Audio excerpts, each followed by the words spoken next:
মায়ের জায়গায় মেয়ে শিক্ষিকা, তাও আবার মায়ের সেন্টারের ড্রেস পরে। আর এই ঘটনাকে কেন্দ্র করে তুমুল উত্তেজনা দেখা দেয় কমলাসাগর বিধানসভার দেবীপুর 26 কার্ড এলাকায়। যদিও শেষ পর্যন্ত বাধ্য হয়ে এলাকার প্রমিলা বাহিনী অঙ্গনারী সেন্টারের ভেতর থেকে দিদিমণির মেয়েকে বের করে দিয়ে তালা ঝুলিয়ে আন্দোলনে নামে।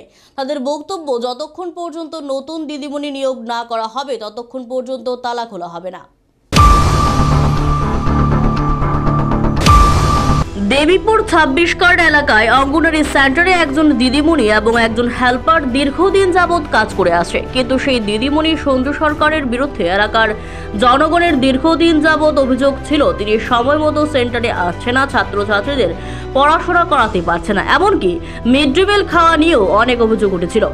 এলাকার জনগণের অভিযোগ, দীর্ঘ 9 মাস যাবৎ মিড ডে মিলের খাবার সেই দিদিমণি গিলে খেয়ে ফেলেছে, এমনকি গর্ভবতী মহিলাদের বিদ্যালয়ের থেকে চাল দেওয়া হচ্ছে না। শেষ পর্যন্ত তাদের অভিযোগের পরিপ্রেক্ষিতে সেন্টারে চলে আসেন বিশালগড়ের সিডিপিও অফিসের 2 আধিকারিক। পরবর্তী সময়ে তথ্য সহকারে প্রমাণিত হয় সেই দিদিমণি সঞ্জু সরকার লেখাপড়া বলতে কিছুই জানেন না, এমনকি অ আ ক খ বলতেও পারছে না। দীর্ঘ 9 মাস যাবৎ মিড ডে মিলের খাওয়া ছাত্রছাত্রীদের না দিয়ে চুরি করে নিয়েছে তার তথ্য সহকারে প্রমাণিত হয়। পরবর্তী সময়ে 2 আধিকারিক সেন্টারের দিদিমণি সঞ্জু সরকার সেন্টারে না আসতে বলে এবং হেল্পারের উপর সম্পূর্ণ দায়িত্ব ছেড়ে দিয়ে যায়। কিন্তু আচমকা বৃহস্পতিবার সকালবেলা 1 মাস পর ঘরে বসে থাকা দিদিমণির মেয়ে সেন্টারে এসে হাজির হয়, তাও আবার ড্রেস পরে।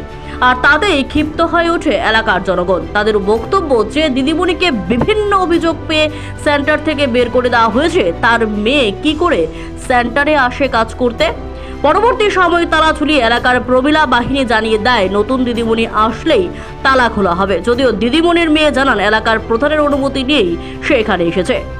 মেয়ে যাইছে, আমরা এটা নিয়ে অভিযোগ দিদিমণি মায়া স্কুলের মধ্যে কেমন নাই। আমরা দিদিমণির তো সুপারভাইজার আয় আসে, তো হে বেটিরে কইছে কিতা সঞ্জু দিদিমণিরে কইছে কিতা বাড়ি থাকুক, হেল্পারের কাছে দায়িত্ব দিয়া গেছে। বাড়িতে কারণ হইতা কি অভিযোগ পাইছে জানার বিরুদ্ধে? আমরা স্কুলের মধ্যে হয়তো রেশন আজকে 9 মাস ধরে পাই না। রেশন যদি 9 মাস ধরে পাই না, তাহলে আমরা বাচ্চাটা কেমনে খাওয়াবো?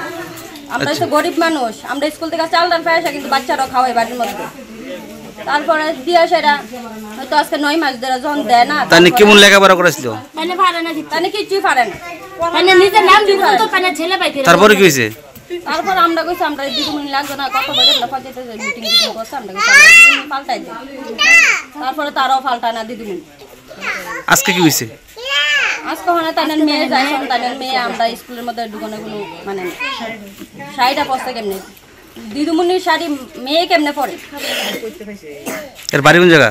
কমলাসাগর 26 কার্ড বিয়া দিছে, কোন এটা স্যার কইতে পারেনি। আপনার এখন কি বক্তব্য থাকবে? কারণ আমরা স্কুল বন্ধ থাক দরকার, আর নাহলে আমরা নতুন দিদিমণি লাগবে। Bureau report, Asian Times.